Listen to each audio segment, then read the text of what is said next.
मंदिर से हम लोग लौट रहे थे, सुबह का वक्त था। एक ट्रक से हमारा एक्सीडेंट हुआ जो कि रॉन्ग साइड आ रहा था हाईवे पे। ब्लीडिंग नहीं रुकी और मजबूरन मेरा पैर काटना पड़ गया। आगे की जो लाइफ है वो कैसे कटेगी, अभी तो पूरी लाइफ पड़ी है मेरे सामने। 22 साल की उम्र में मेरा पैर कट गया था। पैर जब लगवा के मैं सेंटर से और घर जा रहा था तो मुझे ये फील हो रहा था कि मैंने कुछ नहीं खोया, सच में मैं पहले जैसा हूँ, ऐसा फील हुआ। हाँ। और आपको बताऊँ, मुझे लग रहा था कि मैं एक जगह पे खड़े होके और अपने दोनों हाथ फैला के ज़ोर ज़ोर से चिल्लाऊँ। मतलब इतनी खुशी मुझे हो रही थी, एकदम डिफरेंट हो जाएगी सुमित, और वो करना है। अगर मैं ये करूँगा तो लोग देखेंगे और जो बोलने वाले लोग हैं उनका जो बोलना है वो खुद ही चुप हो जाएंगे। जिद्दी हूँ, मैं मेहनत करूँगा लेकिन ब्लेड ले लूँगा। और मैंने एक साल में 19 मैराथन दौड़ी। एक साल में? एक साल के भीतर 19 मैराथन दौड़ी। नॉर्मली सब कुछ होते हुए भी, सारी पूरी बॉडी ठीक होते हुए भी लोग हारे हुए हैं क्योंकि डर लगता है। अगर दिमाग से डर लग रहा है तो सब कुछ होते हुए भी आप हार जाओगे। हेलो एवरीवन, मैं हूं प्रणव वशिष्ठ, आपका host at the gut feel show. आज के हमारे गेस्ट हैं एक पैरा एथलीट सुमित। इनका एक्सीडेंट हुआ था 2016 में। एक रॉन्ग साइड ट्रक आ रहा था जिसकी वजह से इनकी बाइक का एक्सीडेंट हुआ और ऑन द स्पॉट इनकी थाई से इनकी बोन ब्रेक हो गई। बहुत देर ये वहां पड़े रहे क्योंकि लोग एक्चुअली किसी एक्सीडेंटल केस को टच नहीं करना चाहते क्योंकि उन्हें डर लगता है। पर ये हॉस्पिटल पहुंचे, इनका पैर तो कट करना पड़ा, बट उसके बाद की स्टोरी इनकी लाइफ में बहुत ही ज़्यादा ट्रांसफॉर्मेशनल और इंस्पिरेशनल है। कैसे ये इंस्पायर हुए 100 मीटर मैराथन भागने के लिए, आज ये पैरालंपिक्स के लिए 100 मीटर के लिए अपने आप को ट्रेन कर रहे हैं। इनकी वाइफ भी एम्प्यूट है और आज उन दोनों का साथ में एक 2 साल का बच्चा है। बहुत ही प्यारी कहानी है, इसको आखिरी तक जरूर देखना, आपको बहुत कुछ सीखने को मिलेगा। Thank you so much.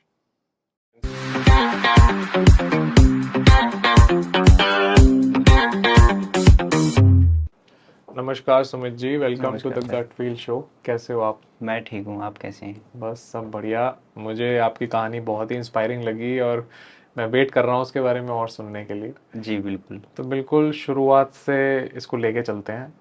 कैसे एक्सीडेंट, और उससे पहले का थोड़ा मुझे बताइए, आप क्या कर रहे थे लाइफ में और फिर एक्सीडेंट के बाद क्या हुआ? बात है 2016 की। ठीक है। उससे पहले मैं आर्मी की तैयारी कर रहा था, एक्सीडेंट से पहले, और लाइफ बिल्कुल सही चल रही थी। मैं एक छोटी सी जॉब भी कर रहा था। तो मेरी मम्मी उस टाइम कैंसर से जूझ रही थी। 8 साल से कंटिन्यू उनका इलाज चल रहा था और 2015 में उनकी डेथ हो गई। उसके बाद मैं कंटिन्यू वही सब रूटीन चल रहा था लाइफ का। हम 3 भाई हैं और मेरे पापा।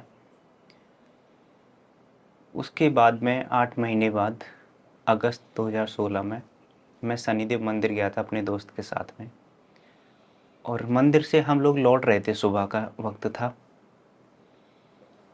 और एक ट्रक से हमारा एक्सीडेंट हुआ जो कि रॉन्ग साइड आ रहा था हाईवे पे। एक्सीडेंट हो गया, हम काफ़ी टाइम रोड पर ही पड़े रहे, कोई उठाने वाली नहीं था। करीब सुबह 5:15 बजे हमारा एक्सीडेंट हुआ। उस टाइम कोई था ही नहीं? कोई नहीं था सुबह रोड पे। ट्रक वाला भाग गया? हाँ, ट्रैफिक चल रहा था। जो भी वाहन सामने से आता था हमें लगता था कि ये गाड़ी हमको मार के निकल जाएगी, कुचल जाएगी। तो कोई रुका ही नहीं, ट्रैफिक कोई नहीं रुक रहा था। लगातार वाहन चल रहे थे और बस हम तो मदद के लिए चिल्ला रहे थे कि कोई हमें बचा ले, कोई हमारे घर वालों को फ़ोन कर दे। यही लग रहा था कि घर वालों को यही नहीं पता कि हम कैसे हैं, कहाँ पे हैं, और हम यहाँ पे अपना इस हालत में हैं। तो वो चीज़ अभी मैं जब भी याद करता हूँ ना, रोंगटे खड़े कर देती है। मेरा हाथ ये टूट गया था, यहाँ से उंगली मेरी टूट गई थी, फ्रैक्चर था पूरा हाथ मेरा यहाँ से। और थाई मेरी पूरी डैमेज थी, पैर मेरा टूट के ऐसे मुड़ गया था। मेरी जो बोन थी पैर की उसके टुकड़े टुकड़े हो गए थे पूरे। फिर काफ़ी समय बाद, सिर बच गया लेकिन आपका। हाँ, काफ़ी समय बाद 3 लड़के आए थे रेस करके। उन्होंने देखा कि यहाँ पे एक्सीडेंट हुआ है। उनमें से एक लड़का अंडर ट्रेनिंग दिल्ली पुलिस में था। उसने मेरे को पूछा कि आप कहाँ के रहने वाले हो, क्या नाम है। मेरे से पूछा, मैंने बताया कि मेरा नाम सुमित, आप मेरे घर वालों को फ़ोन करके बता दो कि मेरा एक्सीडेंट हो गया है। तो तब तक तो उन्होंने हमें उठा ब्लीडिंग के बहुत रोड थी। से साइड में किया और हमारे घर वालों को फ़ोन करके बताया कि सुमित नाम बताया इन्होंने और इनका एक्सीडेंट हो गया और हम इन्हें पलवल सिविल हॉस्पिटल में लेके जा रहे हैं, आप वहीं पे आ जाइए। तो उन घर वालों ने पूछा कि इनकी कंडीशन क्या है। उन्होंने बता दिया उन्होंने कि कंडीशन बहुत ज़्यादा इनकी ख़राब है, आप फ़ौरन हॉस्पिटल पहुंचिए। उन्होंने पड़ोस के गांव से गाड़ी मंगाई और हमें पलवल सिविल हॉस्पिटल पहुंचाया। दोस्त के पैर में भी चोट थी, उसके घुटने में भी चोट थी। सिविल हॉस्पिटल में जब हम पहुंचे, डॉक्टरों ने कंडीशन देखी तो डॉक्टरों ने कंडीशन देख के ही कह दिया कि हम इन्हें दिल्ली रेफ़र कर रहे हैं, यहाँ पे कुछ नहीं हो सकता। थाई इनकी बहुत ज़्यादा डैमेज है। उन्होंने कॉटन लगा के एक मोटी पट्टी पैर पे कर दी ताकि ब्लीडिंग कम हो। तब तक तो बहुत ब्लीडिंग हो चुकी हाँ, है। ब्लीडिंग तो कंटिन्यू मेरी हो ही रही थी। काफी, क्योंकि आप बहुत देर पड़े रहे, फिर ये हाँ लोग आए, फिर गाड़ी आई। हाँ, तो मेरे ख्याल 1-1.5 घंटा हो चुका होगा हाँ उस हाँ, समय। तो पलवल के पास में ही मेरी बुआ जी का ससुराल है। तो वहाँ से बुआ जी के दोनों लड़के वो सिविल हॉस्पिटल पहुँचे। मेरी फैमिली तो सीधा मुझे रेफ़र किया था एम्स के लिए, ट्रॉमा सेंटर के लिए, वहाँ पे निकल गए थे वो लोग। तो उन्होंने वहाँ से एम्बुलेंस करके हमें लेके निकले वो। तो मुझ में मतलब सब कुछ देख रहा था मैं कि मेरे साथ मतलब क्या हो रहा है, कहाँ पे मैं चल रहा हूँ अभी। तो मुझे ध्यान है कि जब मैं सरता बिहार पहुँचा था, मुझे रोड पे एक खड्डा था, तो जैसे खड्डे से निकली थी एम्बुलेंस तो मुझे ऐसे पैर दिख गया था उस टाइम पे, क्योंकि उस टाइम तो थोड़ा माइंड अलग हो रहा था और उन्होंने मुझे इतना कुछ अलग ही था सब कुछ। तो मैंने कहा कि अब मुझे दिखना बंद हो रहा है। मैंने उस टाइम पैर देखा, उसके कुछ देर बाद ही कंटिन्यू, क्योंकि ब्लीडिंग ज़्यादा हो गई थी तो मेरी नज़र जाने लगी थी और ट्रॉमा सेंटर पहुंचते पहुंचते मैं बिल्कुल आंखों से देख नहीं पा रहा था। जब मैं ट्रॉमा सेंटर पहुंचा तो फैमिली वाले वहाँ पे पहले पहुंच चुके थे। मेरा जो छोटा भाई है उसने मेरा ऐसे पकड़ा था, तो मैं सब कुछ बस उनकी आवाज़ सुन रहा हूँ, महसूस कर रहा हूँ कि हाँ ये मुझे ऐसे ऐसे छू रहे हैं, बोल रहे हैं, लेकिन देख नहीं पा रहा था किसी को। 6 घंटे मेरे पैर का ऑपरेशन चला। ब्लीडिंग हो रही थी कंटिन्यू, ब्लीडिंग नहीं रुकी मेरी। डॉक्टरों ने काफ़ी कोशिश की कि अगर ब्लीडिंग अगर रुक जाती है इनकी तो इनका पैर बच जाएगा, अभी यंग एज है।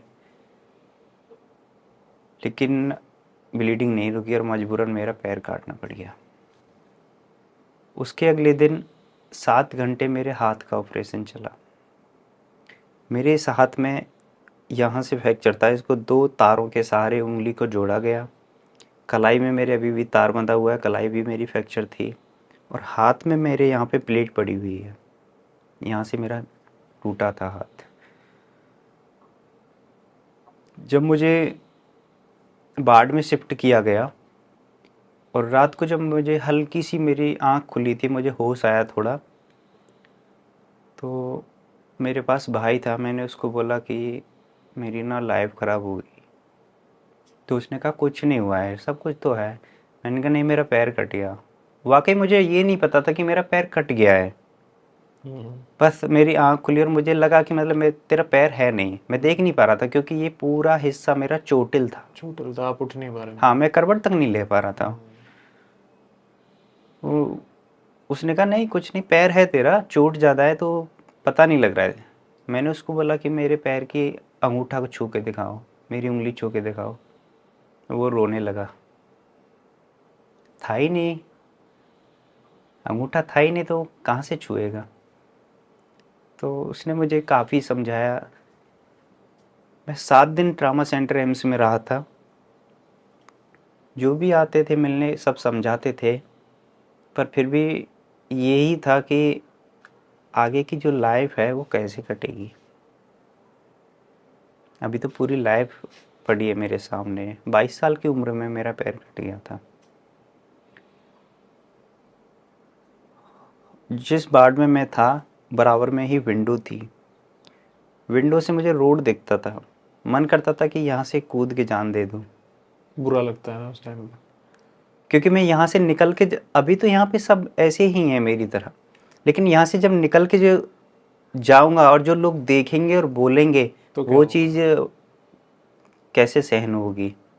दिमाग उसमें चला जाता है ना, दिमाग ये सब सोचने लग जाता है। हाँ क्या होगा अब, मैं कैसे जीऊंगा, हाँ, लोग क्या क्योंकि कहेंगे। ये लाइफ मेरे लिए बिल्कुल एक अलग थी। पलट गई पूरी जिंदगी। हाँ, जो कुछ प्लान था लाइफ का वो सारी चीज़ें एकदम अलग हो गई, क्योंकि वो चीज़ें कर नहीं सकता उस हिसाब से मैं। अब लाइफ में ये हो गया कि एक तो बहुत बड़ा चैलेंज हो गया कि अपने आप को संभालना भी है और सरवाइव करना लाइफ में कि कैसे क्या करना है। अब वही चीज़ें कंटिन्यू दिमाग में इतना हो गई कि मैं बहुत चिड़चिड़ा रहता था। अगर कोई मुझे समझाता भी है तो मेरे को उनकी बातें समझ नहीं आती थी। गुस्सा आता होगा, गुस्सा आता था, मुझे बहुत चिड़चिड़ापन क्योंकि हो ऐसा जाता लगता है था। कि आप के पास तो सब कुछ है, आप बोल ही सकते हो, बोल ही सकते है ना। हैं। बोलने के लिए तो, बोलना जितना आसान है करना उतना मुश्किल है। लेकिन वो लोग जो भी कहते थे वो मेरे लिए सही कहते थे, लेकिन वो चीज़ें सही नहीं लगती थी। लगती नहीं थी क्योंकि उस टाइम पे सिचुएशन ऐसी थी कि आप में चिड़चिड़ापन आ गया क्योंकि एकदम से जिंदगी पलट गई। बिल्कुल कोई कुछ ऐसा सोचा ही नहीं था कभी जो हो रहा है। बिल्कुल। तो वहाँ पे आई थिंक आपको वो, मेरे ख्याल से अपने दिमाग से भी लड़ाई करनी पड़ी होगी, उसको ठीक करने के लिए टाइम लगा होगा। हाँ, मुझे 7 दिन में यहाँ से डिस्चार्ज कर दिया गया हॉस्पिटल से। उसके बाद मैं घर पहुँचा। लोग आते थे, देखते थे, बोलते थे कि सोने जैसा लड़का है, सोने जैसे लड़के में काई लग गई, कितनी अच्छी। लोगों ने ये बोला। हाँ, लोग बोलते थे। ये मतलब बहुत ज़्यादा गलत है ये चीज़ें, पता नहीं लोग लेकिन रह नहीं पाते बोले बिना, या क्यों बोलना है, या लोगों को पता नहीं है कि इसका क्या फ़र्क पड़ेगा है बोलने से, इसका पता नहीं। मतलब जब आई थिंक ये बोल के आपको तो डेफिनेटली बुरा ही लगेगा, है ना। अगर जो सुन रहा है, जिसके साथ गुजर रही है, उसको आप बता रहे हो सोने जैसा है, काई लग गई है, मतलब ये तो एक तरह का जुर्म है, मुझे ऐसा लगता है, किसी को ये बोलना उस टाइम पे। लोगों की सोच है ऐसी, लोग बोलते हैं। अब उस चीज़ को हमें एक्सेप्ट करना है, क्योंकि वो चीज़ है हमारे अंदर, डिसेबिलिटी है हमारी।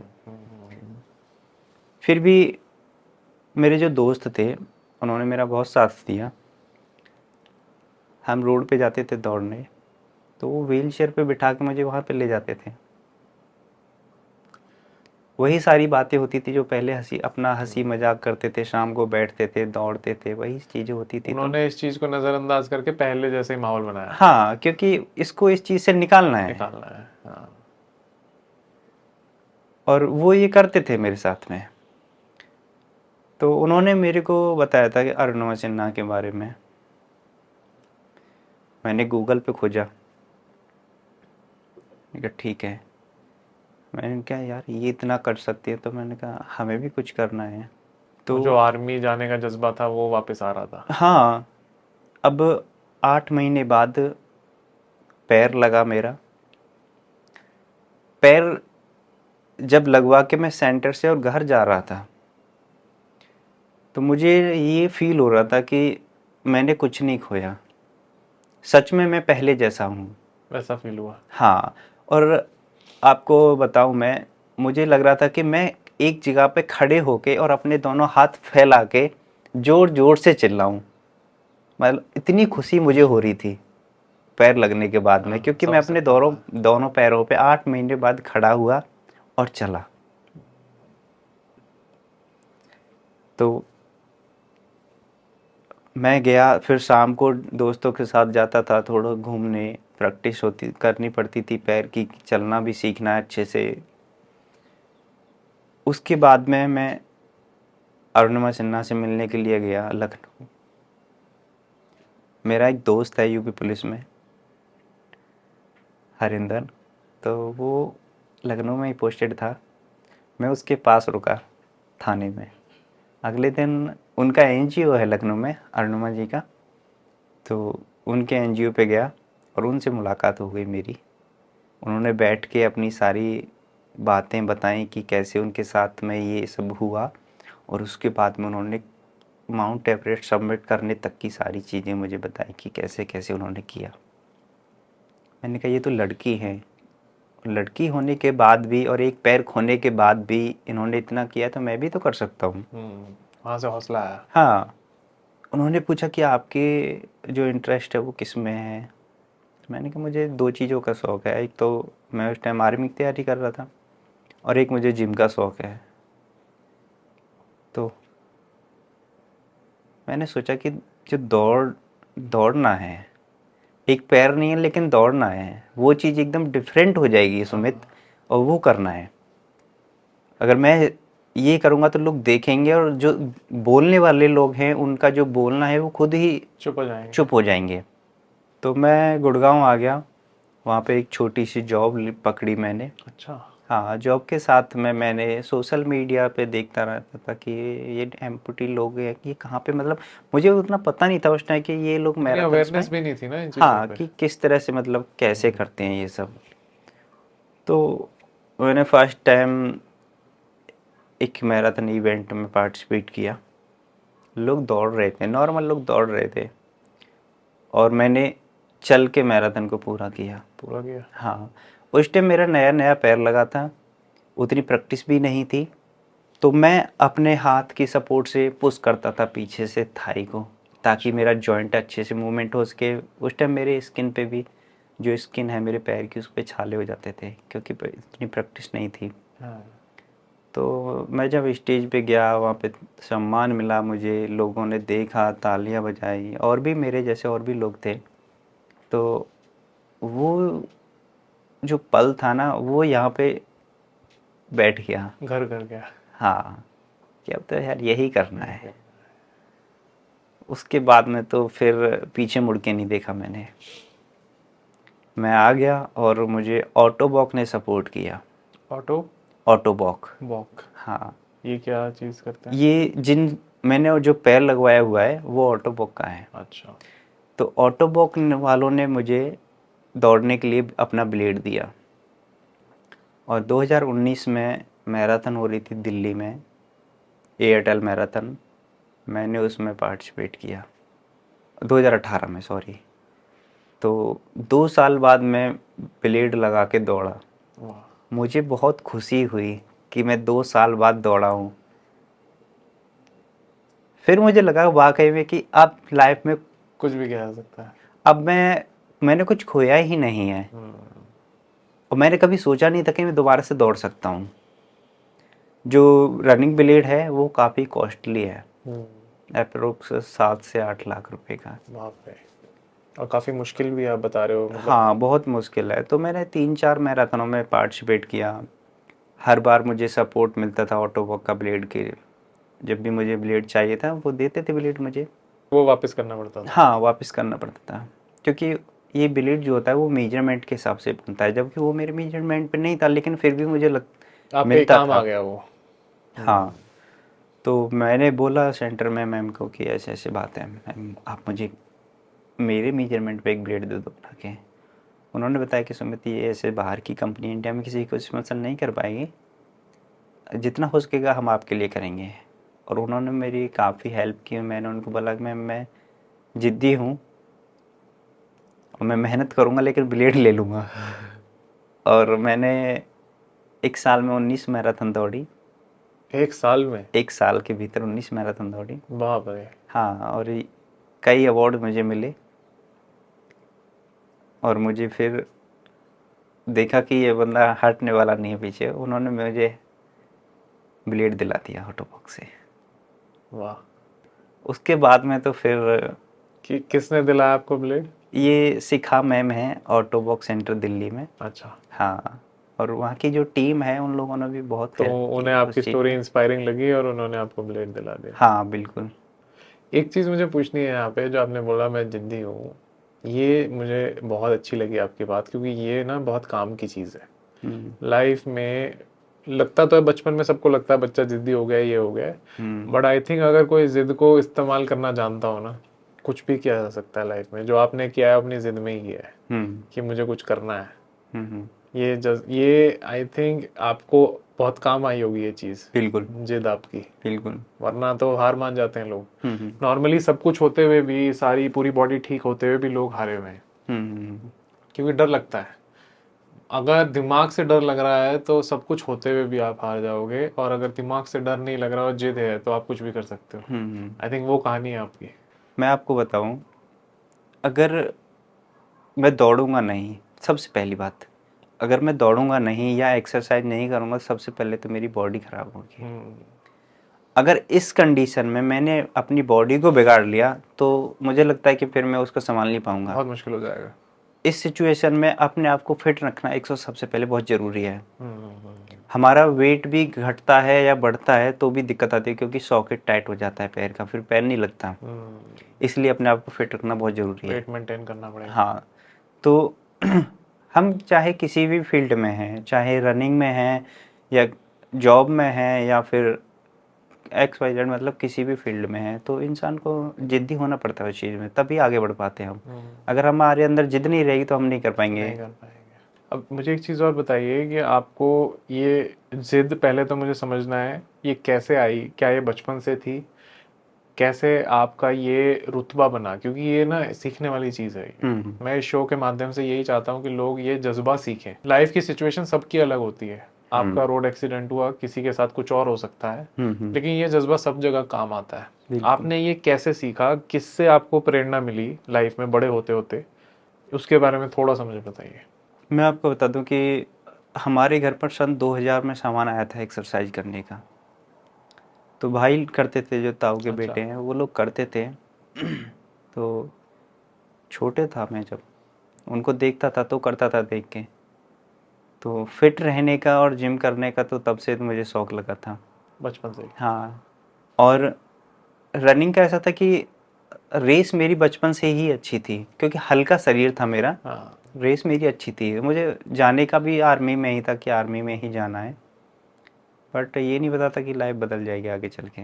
लेकिन आपके माइंडसेट की ट्रेनिंग वो बचपन से शुरू हो गई थी, हाँ, और आपको ये भाइयों वगैरह से अपने सीखने को मिला। मेरा माइंडसेट तो वही था, बट उसके बाद जो मेरे भाई हैं छोटे, उनका भी माइंडसेट वही था। जो बीच वाला भाई है, मेरे एक्सीडेंट के बाद वो 2019 में, 2016 में मेरा एक्सीडेंट हुआ, 2019 में वो यूपी पुलिस में ज्वाइन किया। और उसके साथ ही जो तीसरा भाई है उसने आर्मी ज्वाइन किया। अरे वाह। हाँ। तो ये आपके खून में दौड़ रहा है ये जज्बा। आई थिंक ये एक बहुत अच्छी चीज़ है, और हमें ये चीज़ सीखनी चाहिए कि बचपन से एक मोटिवेशनल माइंडसेट अगर घर पे रहे, मतलब एक वो रहे कि नहीं करेंगे यार, मतलब बच्चों को डराया ना जाए।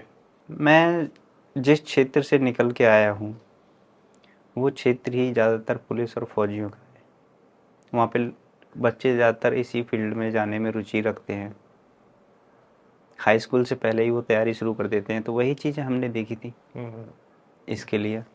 मुझे सुमित ये बताइए, स्पोर्ट्स का क्या पॉजिटिव इम्पैक्ट रहा आपकी लाइफ में? स्पोर्ट्स से क्या आपके मेंटल हेल्थ पे कुछ असर पड़ा? क्या आप वो सुमित जो 2016 में एक्सीडेंट के बाद था और जो आज सुमित है, उसमें क्या फ़र्क है? क्योंकि आप स्पोर्ट्स में पैरा एथलीट हैं, आप रेगुलरली स्पोर्ट्स कर रहे हैं, तो स्पोर्ट्स का क्या इम्पैक्ट रहता है? थोड़ा सा उसे समझाइए। स्पोर्ट्स का ये, तो हम एक्टिव रहते हैं, एनर्जेटिक हमेशा। हाँ। दूसरी बात यह है कि मुझे पैरा का पता नहीं था कि पैरा गेम से मतलब कैसे क्या है।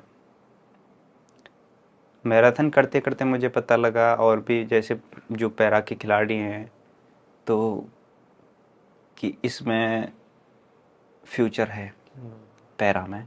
तो मैराथन करने के साथ साथ में मैंने अभी पैरा की तैयारी की, और अभी लास्ट मंथ दिसंबर 2023 में मैंने जो पैरा गेम्स की चैम्पियनशिप हुई थी यूपी स्टेट की, मैंने उसमें पार्टिसिपेट किया। और मुझे तैयारी के लिए 1 महीना ही मिला था, मुझे 1 महीने पहले ही पता लगा मैंने कहा इस बार मुझे करना है इसमें।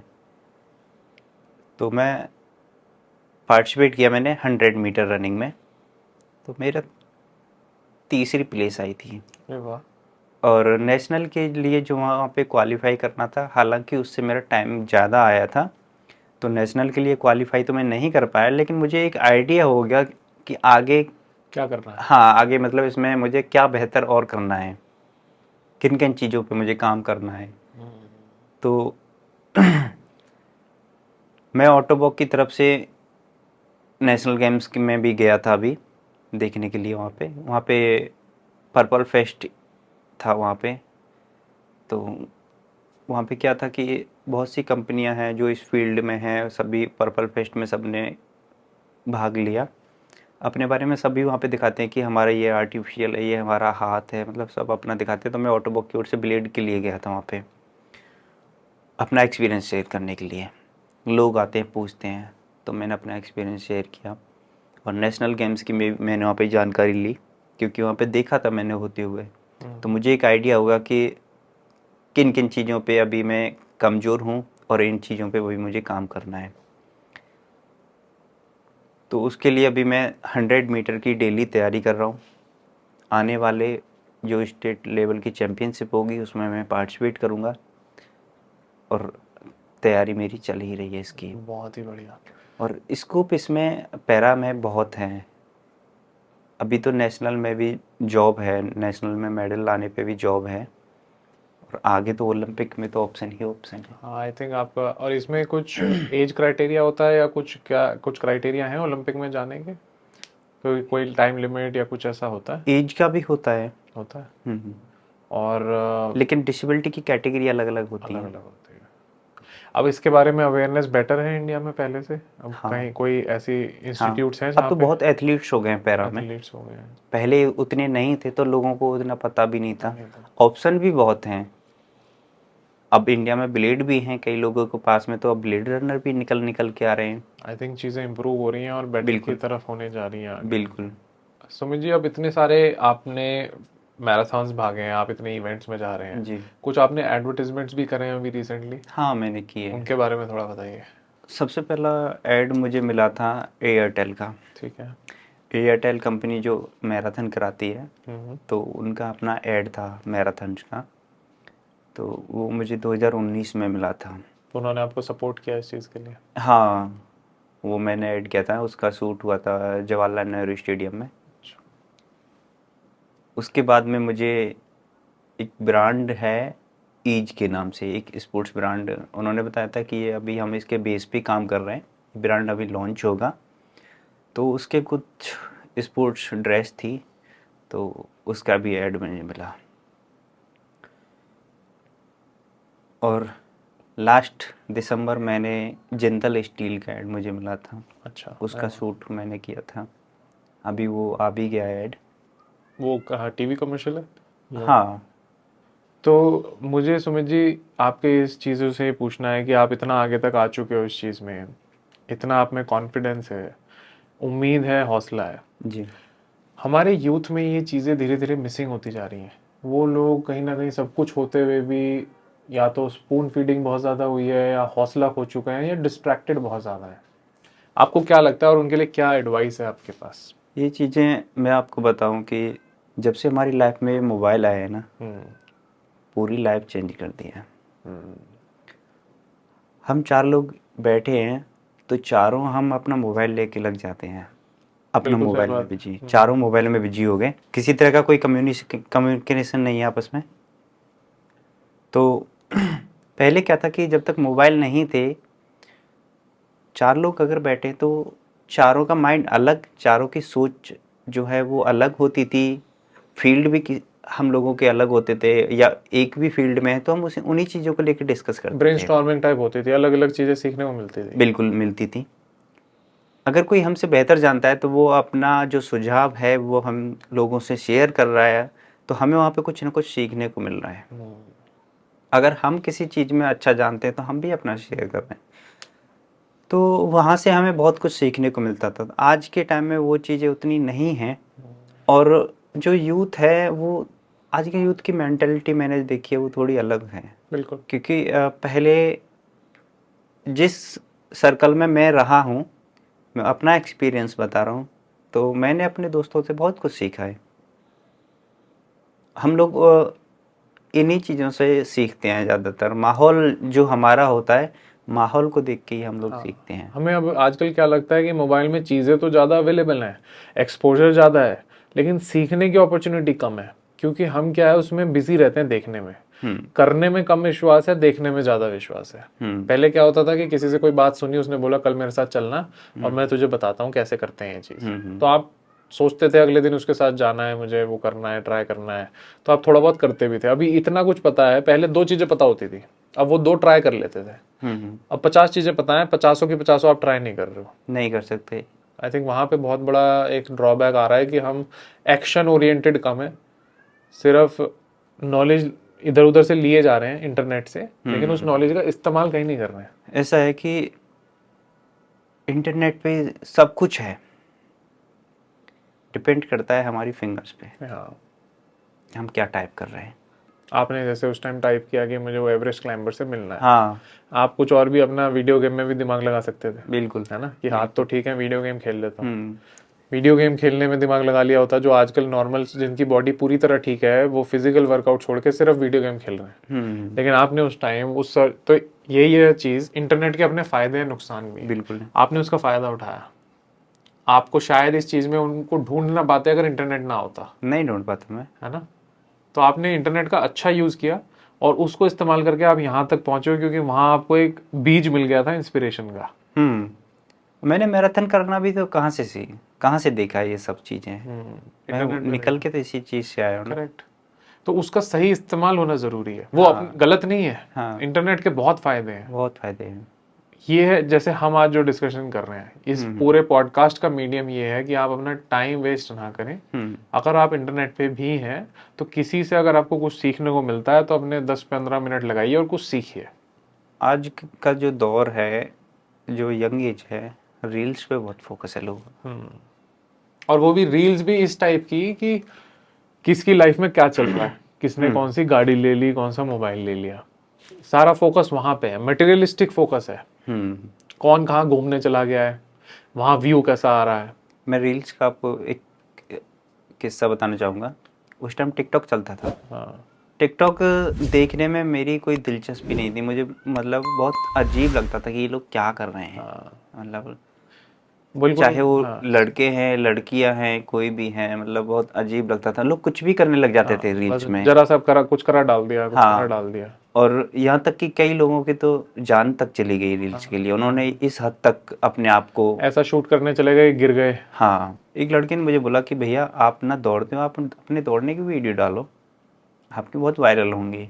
मैंने कहा मेरी टिकटॉक में कोई दिलचस्पी नहीं, मुझे शौक ही नहीं है टिकटॉक देखने का या चलाने का। तो उसने मेरे वीडियो लेके और अपनी आईडी पे डाले। अच्छा, वो वायरल हुए, क्योंकि ये चीज़ उस टाइम बहुत अलग देखने को मिलेगी नहीं। हाँ, तो लोग शेयर करते हैं। तो उसने मेरे से काफ़ी रिक्वेस्ट की, तो मैंने वीडियो डाले। 2-3 वीडियो मेरे नहीं चले, फिर मेरा एक वीडियो वायरल हुआ कई दिन बाद। मैं देख रहा हूँ कि मेरे लाइक इस वीडियो पे लाइक आते जा रहे हैं, लाइक आते जा रहे हैं, दिनों दिन वो वीडियो वायरल होता गया। और वो वीडियो इतना वायरल हुआ कि उस पर 26 मिलियन व्यूज तक पहुँच गया। बहुत लोगों ने उस पे उस पे डाला आईडी पे, और उस पे लोगों ने अलग अलग तरह की चीज़ें लिख दी कि ये पहले फौजी था, गोली लगने से इनका पैर खराब हुआ। बना दी। जबकि सच्चाई किसी को नहीं पता था कि मैं आर्मी में नहीं हूँ, बट लोग जिसको जो लिखना था उन्होंने लिखा डाला। रील्स में कितनी सच्चाई है किसी को नहीं मालूम, बस ये है कि रील्स के थ्रू कुछ चीजें, मैसेज तेजी से स्प्रेड हो जाता है। तो जैसे आपका एक अच्छा मैसेज स्प्रेड हुआ, तो मैं आई एम श्योर कुछ लोगों को मदद हुई होगी जो सोच रहे होंगे यार मैं भी कुछ करूं। बहुत लोग थे जो मेरी कंडीशन के थे, जिनका किसी हादसे में हाथ या पैर जिन्होंने गंवाया। लोगों ने मेरे से कांटेक्ट किया, तो मैंने उनको बताया अपने फील्ड के बारे में कि जो मैं कर रहा था। मैंने उनको बताया कि मैंने कहा आपको जिस चीज़ में आपकी रुचि है ना, आप वो करो। अगर आपकी स्पोर्ट्स में है तो आप स्पोर्ट्स करिए, पढ़ाई में तो आप पढ़ाई करिए। और बहुत लोग थे जो कमेंट्स करते थे मेरा जो हौसला अफजाई करने के लिए कि आप बहुत बेहतर कर रहे हैं और ये सारी चीज़ें हैं। तो मैंने सोचा कि ये भी एक मैसेज है लोगों के लिए कि मैं इस कंडीशन में दौड़ रहा हूँ, लोग देख रहे हैं कि मतलब एक पैर गंवाने के बाद भी बंदा दौड़ रहा है, हार नहीं मानी। आई थिंक ये अपने आप में एक सीखने वाली चीज़ें हैं, बहुत इंस्पायरिंग चीज़ें हैं। हम्म। और मुझे थोड़ा अपने आप फैमिली के बारे में बताइए। आपकी फैमिली, आपकी शादी हो चुकी है, अपने वाइफ के बारे में हाँ, बताइए। मेरी शादी 2020 में हुई थी दिसंबर में, और मेरी जो वाइफ हैं वो भी रोड एक्सीडेंट की से गुजर चुकी हैं इस चीज़ से। उन्होंने भी रोड एक्सीडेंट में अपना पैर खोया हुआ है। उनका कब हुआ रोड एक्सीडेंट? उनका रोड एक्सीडेंट हुआ था 2009 में, स्कूल टाइम बाप रे, उनका। तो उनके लिए तो सारी चीज़ें बहुत बहुत अलग मुश्किल हो गई। थी, स्कूल भी देखना और फिर इस चीज़ को एक लड़की के लिए तो बहुत चैलेंज हो जाते हैं। हम फिर भी जो लड़के हैं वो फिर भी इस चीज़ को एक्सेप्ट कर लेते हैं, हम निकल जाते हैं बाहर क्रचेस के सहारे या जब तक पैर नहीं लगता।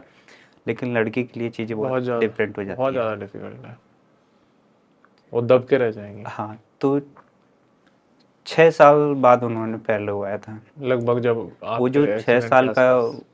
जो उनका टाइम रहा है वो एकदम घर पे ऐसे ही रहा है कि वो एक मान लो कि मतलब होता है ना कि अब क्या करेंगे लाइफ क्या में, कैसे करेंगे? है। हाँ। तो उस बीच में उनकी पढ़ाई भी डिस्टर्ब हुई थी। शादी हो गई, अभी एक बेबी है, अरे वाह।